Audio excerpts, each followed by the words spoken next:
I'm kicking off the official start of summer by using some of the products that I have. I won't be using them all up, I'm sure, but trying to stretch and use some things that maybe I haven't done as much with.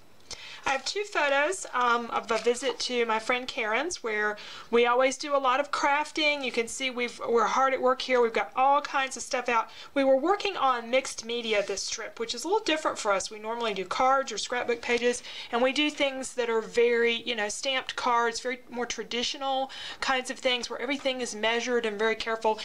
This time we really played with paints and stencils and all kinds of fun stuff. So I wanted to do a layout that reflected that. And something I thought that might work really well is this canvas. This is from Claudine Helmuth Studio. It's called Sticky Back Canvas, and I've only used it maybe for one project, but we worked on canvases some, so I thought I would do some stuff on canvas and maybe use some paints. I've got quite a few here, and stencils. We did a lot with stencils that weekend, so I'm going to use that as two strips that go down beside of my photos. What really kicked this off, though, was the title. I was going through my supplies and my tools, and I thought, okay, what do I have that I haven't used in a while? And I had this stamp set from, I think it was from Autumn Leaves. I've had it so long, I have lost the packaging for it. I got it at Hobby Lobby with these really large letters. And where could I use those, and how could I use them for maybe for a title or something? So I thought I would make We Craft, and then I'm going to do some other letters on top of these. So this is just going to kind of sit in the background. I'm going to start with the sticky back canvas and stamp this later because I don't know for sure what color I want to make this. When you start messing with paints, you're never quite sure how, or I'm not quite sure what colors are going to come out. So I'll do the sides first, and then I'll come back and do the title. Now when I made up my sketch, I kind of laid this out, and I picked out a background paper because I thought, you know, I'd have some around the edge. When I did the sketch, I realized I'm not going to have any background showing.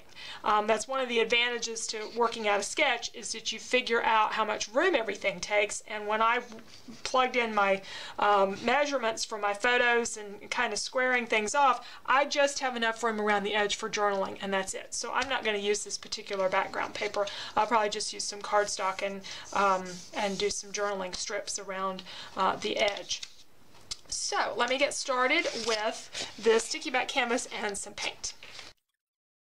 So I'm picking my paint colors based on the colors that we were wearing and just the general colors that showed up in the video. We had on a lot of purple and pink, and I'm going to just put some paint down here. I'm using an entire 8.5 by 11 sheet of the canvas, even though I'll need the full 11-inch length, but I won't need the full width. And it starts to curl pretty badly on me here. And I've figured out, I'll show you in a minute, what I've finally figured out I should have done to start with before I started all this painting. But anyway, I'm going to get some layers, and it's not going to look all that fantastic here to start with, but it'll get better, I promise. I watered down my paints a little bit, or at least that purple one for sure.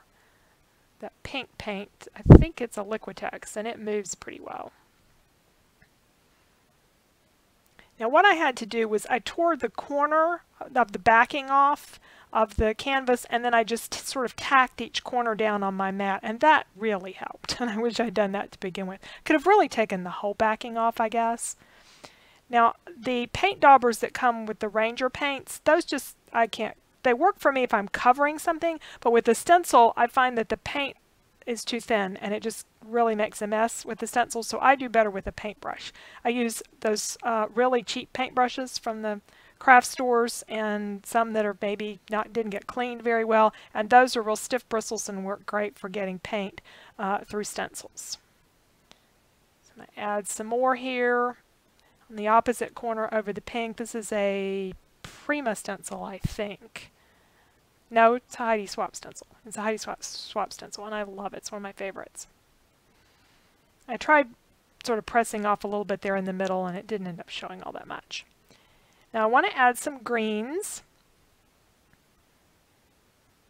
I have this paint from Claudine Helmuth, and I hadn't used it in a while, and it kind of globbed up a bit, so I'm just getting some of that out with a craft stick. This herringbone stencil is from Basic Gray. And some craft paint in just sort of a kiwi kind of color. Sort of mix the two together.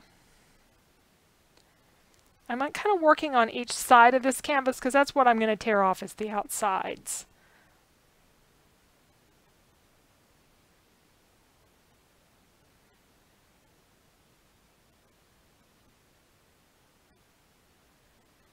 Okay, I need something in those upper corners.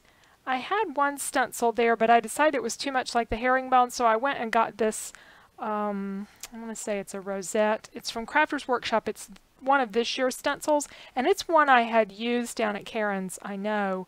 And I did more of a tone-on-tone effect with it, with just a mix of pink and purple paint, because I really didn't want anything else bold there in the background.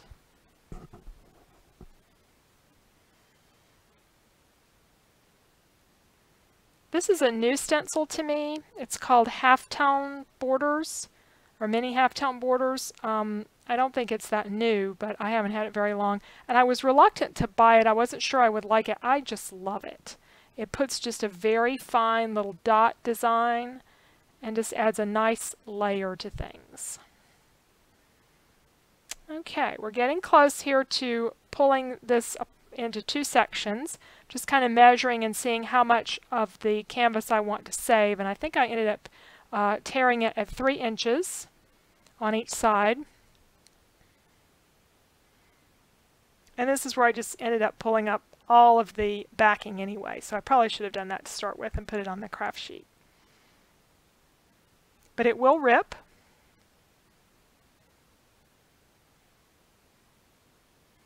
And then you have that nice ripped edge. And I kept turning these around and realized it didn't make any difference which way I turned them. I was going to have the boulder pattern on the upper right and the lower left corners. Kind of getting a feel for where things are going to go and what color I want to put the word craft on. Looking at green, and I end up using a pink cardstock, this Sweet Blush from Paper Tray Ink. For my embellishments, I decided on these Maya Road frames, and we'll come back to those in a moment. I do want to add a little bit more to my canvas. Usually when I'm doing a canvas, I learned how to do mixed media canvases from Christy Tomlinson. I highly recommend her Behind the Art class. It's fantastic. She does some stamping usually near the end with archival ink because you're using Mod Podge and stuff, so you need a permanent ink. It wouldn't matter in this case what kind of ink, but I'm just doing some kind of more delicate designs than I could do with the stencil. This text is from Paper Tray Ink, and I use that on just about every canvas that I do. I did learn that archival inks are one thing that doesn't wipe right off of a craft mat, so I'm being a little bit more careful.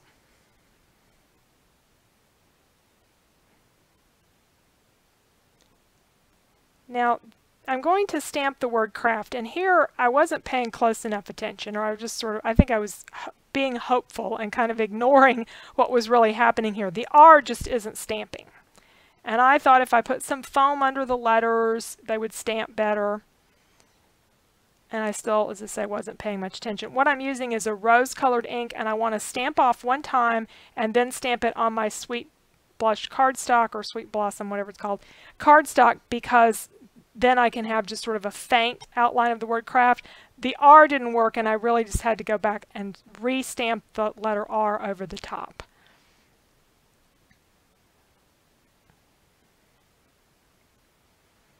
Now those are going to get some thickers laid over them in this purple glittery finish. And I got to be careful here because the last time I started trimming up thickers, several of you caught me.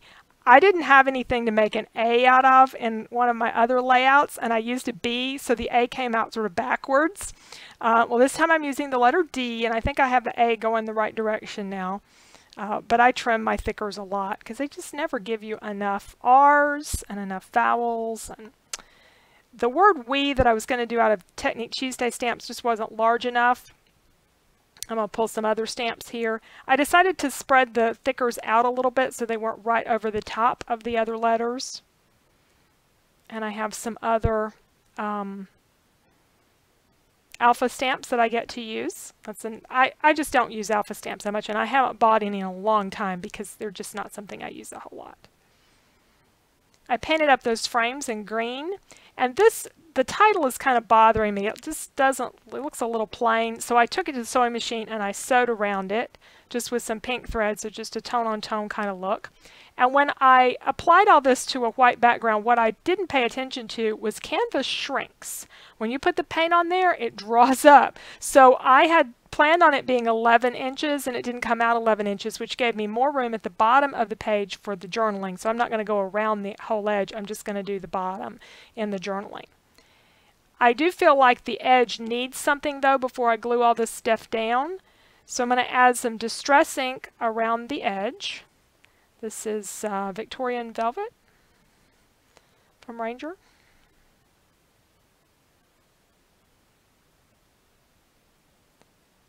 Just put a little bit of that around the edge. And then I'm going to stencil on just a little bit of paint using that halftone borders, because it was just too white, since I didn't really have any other white in the layout. If I had quite realized how much of this was going to show, that I wasn't going to be putting journaling strips over the top of it, I would have probably done a colorful cardstock background instead of doing just the white. But this works out because I get those little pink dots and then the Distress ink, and it just sort of finishes off that edge without it being overpowering. And you'll see this close up at the end.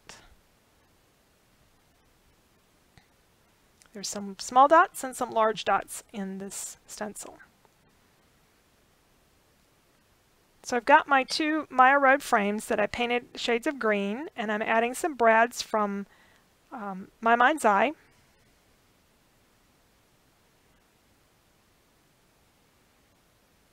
I have no idea what collection that is because I buy a lot of my Mind's Eye brads from Peachy Cheap. They'll do a special and they'll have 4 or 5 packs together, and that's how I'll buy them. So I don't remember which grouping these were supposed to be, but anyway, I'm just using a few of those with the little designs that came with them, and I felt like they were a little too balanced. I needed something else on one or the other, so I added a stick pin up there, and I'm going to put some twine around the layout as well.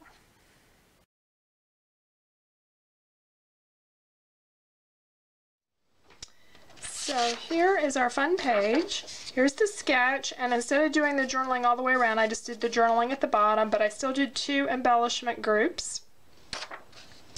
And let's take a look at this close up. I really like the twine, the little tie, just adding a little bit more accent, a little more weight to that particular design. And then this one down here.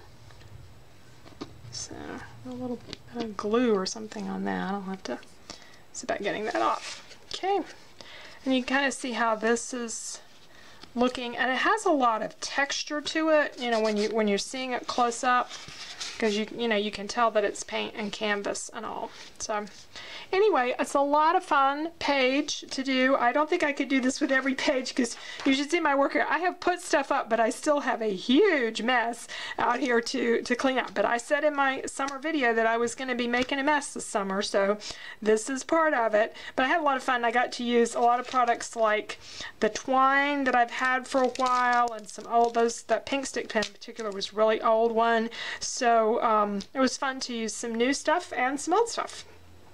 So thanks for joining me.